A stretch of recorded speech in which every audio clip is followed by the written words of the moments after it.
Nasa Davao yata ang mga investment mula sa ibang bansa. Eh, siyempre, alam nyo, gusto nila mag-secure ng pera nila ay kumikita, hindi ninanakaw. Kaya malamang sa Davao sila nag-invest. Regina Marigon, present kuya, nakaka-frustrate ang administration na to. Nako, masakit sa bangs. Minandro Manalansang, more pindots, likes, mga viewers. Si Sherlyn Maki, puro kahiya na napala natin kay BBM. Correct kayo dyan, mga kapatid. Okay. Nag-freeze ka, kuya. Ayan, okay na. Naayos na natin. Boss, di ka gumagalaw ang video. Namamalimos ang Pilipinas pero nadala na yung ibang leader sa mga nababalitaan na korupsyon sa Pinas. Nakakahiya kahit sino walang tulong kasi nanakawin lang yung pera. At saka isa pa po, magiging leader pa tayo, no? Yun na lang po, ikutan lang po yan. Kaya po tayo yung susunod na leader ng ASEAN, hindi po sa husay ni BBM. Ikutan lang po. Miski nga po yung mga vlogger ni BBM, wala namang maipagmalaki. Sa totoo lang po. Tayo, kita nyo, naipagmamalaki pa natin ngayon kung gaano kasikat si Tatay Digong, no? Naipagmamalaki pa natin hanggang sa kasalukuyan kung ano yung mga ginawa ni Tatay Digong. Ibang uri talaga, no? Eto ngayon, wala eh. Wala ka talagang...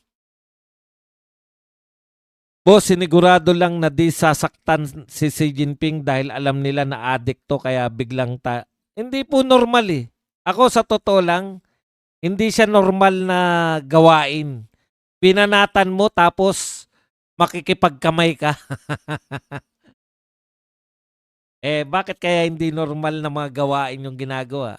Alam nyo na. Susunugin na lang, boss, yun yata ibig sabihin ng de palito. Palito yung kamay kaya ang tawag de palito. Ang pinaka nakakahiya ay yung inilayo si Bolkia. Patay mali lang si BBM, kapal talaga. Tsaka wala pong ibang leader, no, na lumalapit man lang. Willing na nakikipag-usap, wala eh. Dito sa nakapaulit-ulit balita ASEAN pero ni isa, di ko nakita mukha ni Marcos. Dito sa HK paulit-ulit balita sa ASEAN pero ni isa di ko nakita mukha ni Marcos. Ganun po ka pwedeng mag-exist ang lahat ng wala tayo eh. Napakaraming pera ang Pilipinas pero namamalimos tayo at playing victim si BBM. Good evening, Doc Buds Aratilis watching from Davao City, Ruru. Hebron umitin. Kung yung mga namamalimos sa jeep ayaw magbigay kasi baka ipang rugby. Correct, no? Kaya tayo hindi namimigay lalo na sa mga lasenggong namamalimos. Pucha, pang-iinom mo lang yan eh. Ipang-rugby nyo lang yan eh. Tama, no? Maganda yan. BBM laughing stock sa ASEAN ngayon naman sa APEC. Alam ng buong mundo, alam ng korupsyon ni Bangag Jr. Doc Buds. Ang pinakamasakit sa lahat, yung talagang halos walang pumapansin sa'yo, napakasakit po. Diba? Parang tong channel natin, dating masigla to eh. Dating maraming nanonood. Ngayon, parang may ketong si BBM kasi walang gustong lumapit. May kaibigan ako noon na adik, nagbait-baitan dahil pala may plano mangutang. Pandroga lang niya kaya iniiwasan na siya ng buong tropa. Kita nyo? Chikmang. Palimos ng isang investment itong si BBM. Alam nyo, ang ano na lang nila, propaganda na lang eh. Kaya sabi nga ni Kaado, bitawan mo na yung pagiging leader ng ASEAN, hindi ka karapat-dapat. Kasi, ano sasabihin mo dun? Ipagpatuloy natin ang kaunlaran ng ASEAN? Tinabig talaga, boss. Konti. Inulit-ulit ko yung video, tawan-tawa na lang yung president ng Brunei kasi alam niya. No? Tinatabig-tabig ka lang tapos bilang ganti si BBM, inunahan sila, 'di ba? Parang padabog na umalis, eh. Panoorin niyo po 'yun, hanapin niyo 'yun.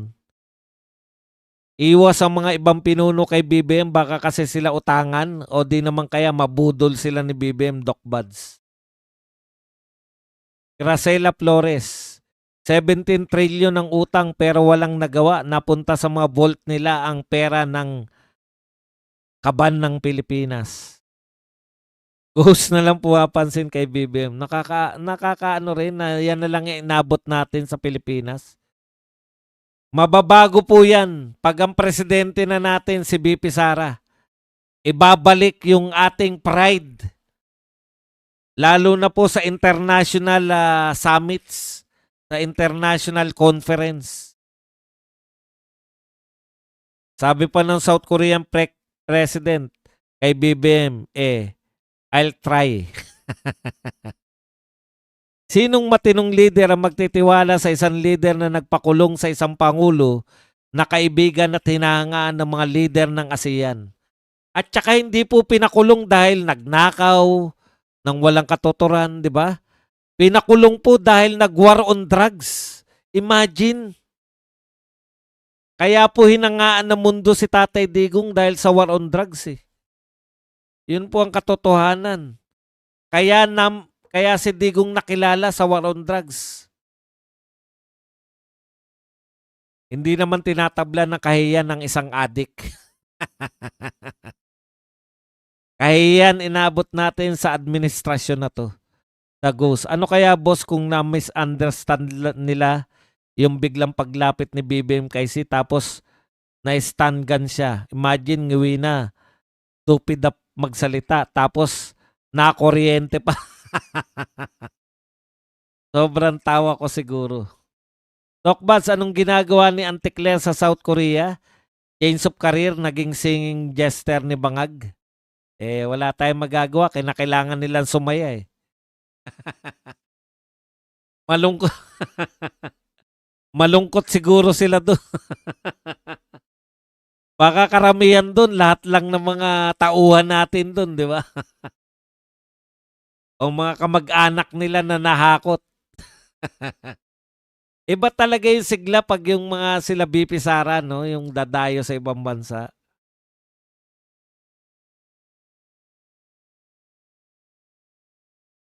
Hari po ng Brunei, hindi po presidente. Sultan po siya, sultan. Kung nasabi ko mang presidente, pasensya na. Sultan po ng Brunei. Doc Buds, anong ginagawa niyan?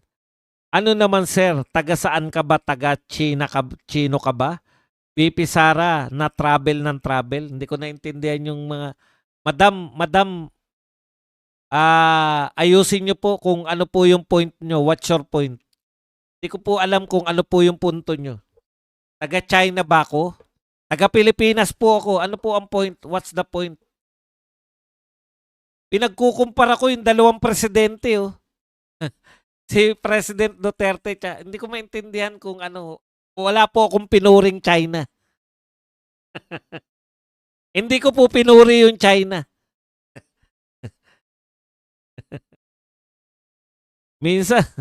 Minsan hindi mo rin maintindihan.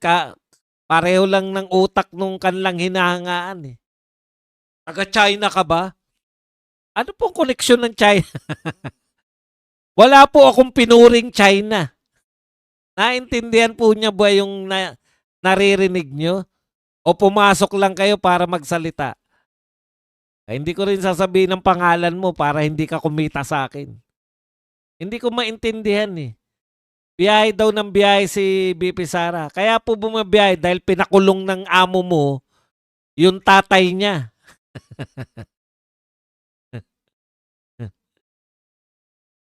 Sultan National Volcay at saka si PRRD Doc Buds do have high respect for one another. Si BBM iniwasan at hinila pa ni President Probawo. Sultan mula kay BBM Doc Buds. Boss Buds, nasan na kaya ang tagapagtanggol ni BBM na si Auntie Claire? Naroon nga kasama nila sa Korea. Kayo kasi bilang Pilipino, dapat nakasupport kayo sa Pangulo. Tanga din kayo, eh. Sinasakop na tayo ng China, natuwa pa kayo. Sige po. Okay na po yan. Sinasakop na pala ng China, anong aksyon ng presidente mo? Sinasakop pala tayo, ano aksyon? Kami pa sisisihin mo. Kung sinasakop tayo, ano aksyon?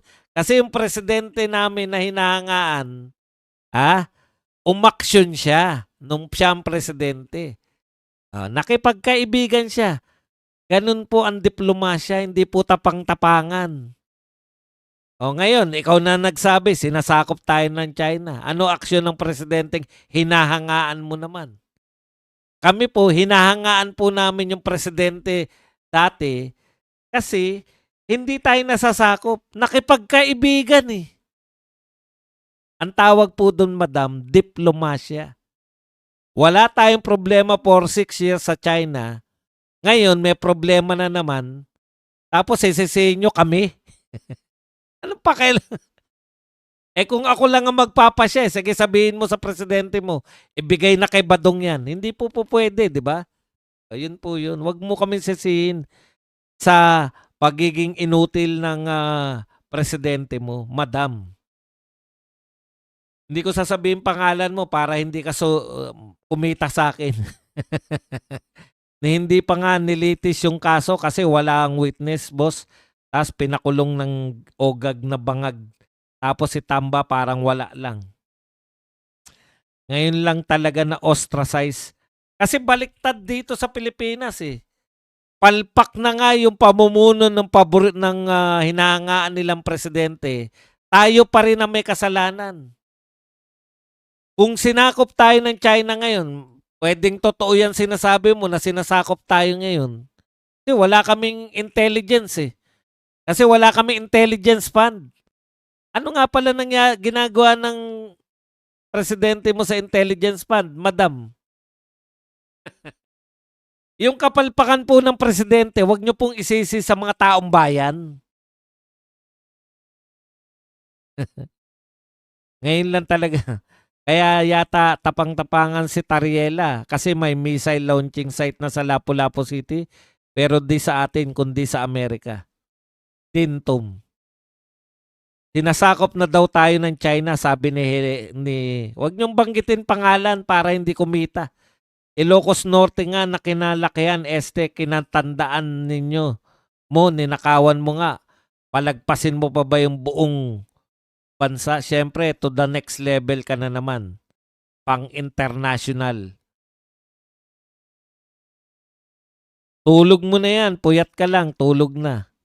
Galit ka sa China, lahat ng gamit mo made in China. Tapon mo na lahat.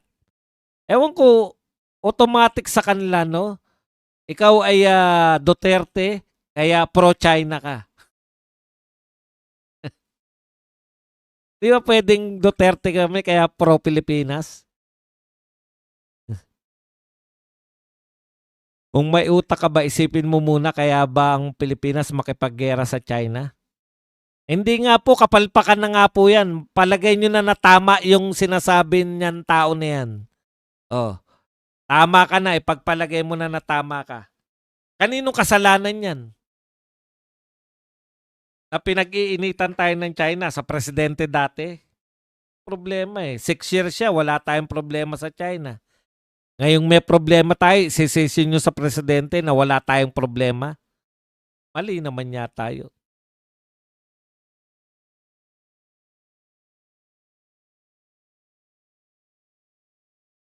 Aawayin ng government ang China tapos nag-open na ng e-visa ang government para sa mga Chinese para maisalba lang low tourist numbers ng Pilipinas. Iba kasi yung utak ng mga tourism official eh. Gusto yata mamasyal sa Europe eh. Sa Europe lagi. Sa Europe nagpo-promote sa Europe. Kukunti lang tao sa Europe. Tignan nyo yung Vietnam. Simple lang.